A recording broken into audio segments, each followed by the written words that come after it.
আসসালামু আলাইকুম, welcome to my YouTube channel Farin's diary. কেমন আছেন আপনারা? আশা করি আল্লাহর রহমতে সবাই ভালো আছেন। আমিও ভালো আছি। আজকে আমি চিকেন কোরমা করব, এই জন্য কিন্তু আমি সব কিছু এখানে রেডি করে নিয়েছি। চিকেনগুলোও কিন্তু একটু বড় বড় পিচই করে নিয়েছি। এখানে কোরমা মশলা রেখেছি, রাঁধুনি কোরমা মশলা, যে কোনো ব্র্যান্ডের ব্যবহার করতে পারেন, নয়তো নর্মাল যে মশলা ব্যবহার করেন ওটাও করতে পারেন। এটা যেহেতু আমি ব্যবহার করছি, তেমন একটা বেশি মশলার প্রয়োজন হবে না। এখানে আমি সব কিছু নিয়ে নিয়েছি। এখানে আছে পেঁয়াজ বাটা, কাঁচামরিচ বাটা, রসুন বাটা, আদা বাটা, এখানে আছে কাজু বাদাম বাটা, কিশমিশ বাটা আর জয়ফল জয়ত্রী বাটা সামান্য পরিমাণ। এটা অপশনাল, না দিলেও চলে। এবার আমি প্রথমে মাংসগুলোকে সবগুলো মশলা দিয়ে ম্যারিনেট করে রাখছি।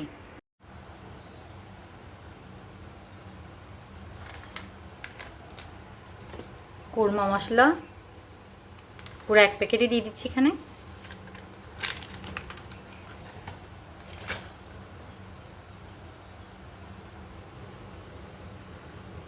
পেঁয়াজ বাটা, কাঁচামরিচ বাটা, আদা বাটা,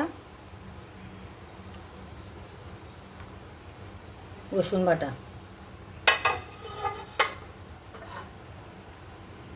কাজু বাদাম বাটা, কিশমিশ বাটা, জয়ফল জয়ত্রী বাটা।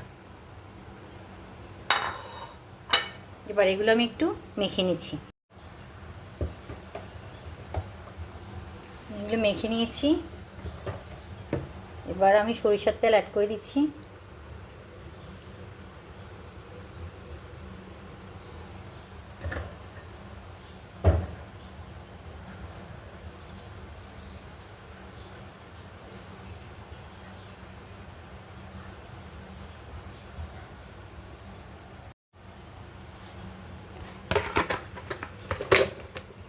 ম্যারিনেট করে কিছুক্ষণ রেখে দিব আমি। এবার আমি ম্যারিনেট করা মাংসটা রান্না করতে চলে যাব।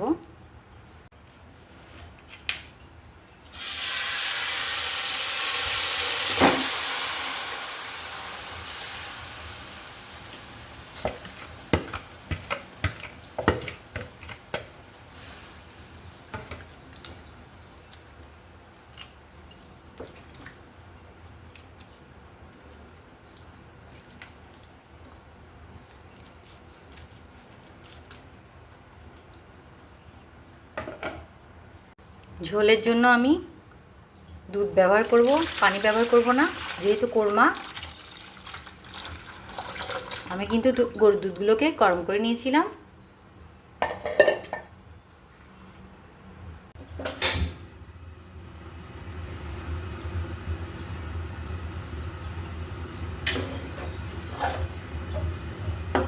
চুলাটা আমি জ্বালিয়ে দিলাম, কম আছে কিন্তু আমি মাংসটা কষিয়ে নিব। যখনই ঝোলের প্রয়োজন হবে আমি একটু একটু করে কিন্তু দুধটা অ্যাড করে দিব।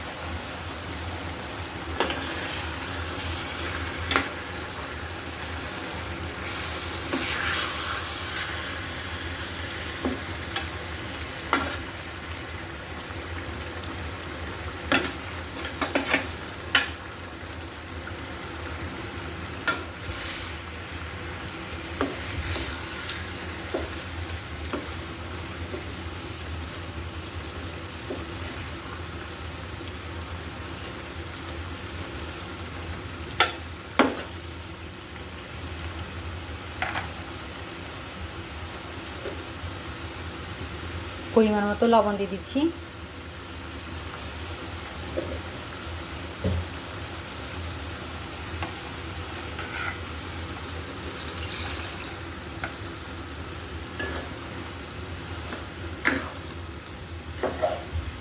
কিছুটা ঝোল মানে কিছুটা দুধ অ্যাড করে দিলাম।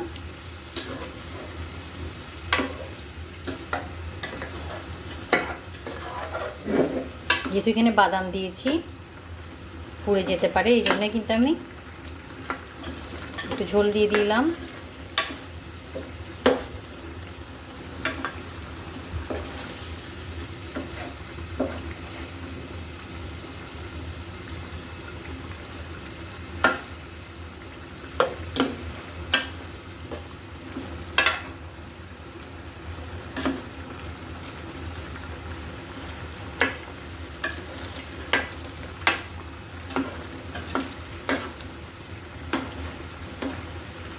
কিছুক্ষণ পরপরই কিন্তু ভালো করে নেড়ে দিতে হবে, নাহলে নিচের তলায় কিন্তু লেগে যেতে পারে।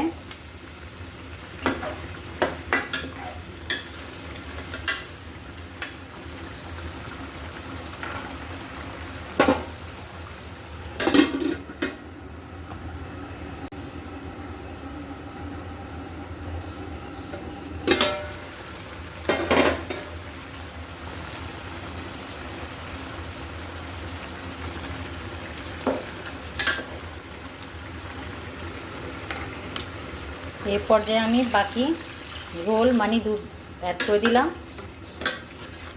এখন আর ঢাকনা দিয়ে রান্না করব না, দুধ আবার উতলে পড়ে যেতে পারে।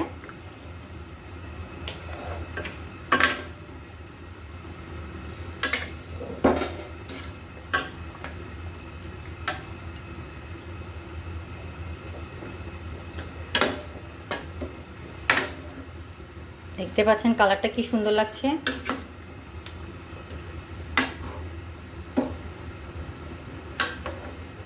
আমি কিন্তু একটু ঝোলঝোলই রাখবো, কোরমাটা কিন্তু ঝোলঝোলই খেতে ভালো লাগে।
আমার রান্নাটা কিন্তু হয়ে গিয়েছে, দেখতে পাচ্ছেন। আমি চুলাটা বন্ধ করে দিচ্ছি, কাছ থেকে নিয়ে দেখাচ্ছি আমার এটা কেমন হয়েছে।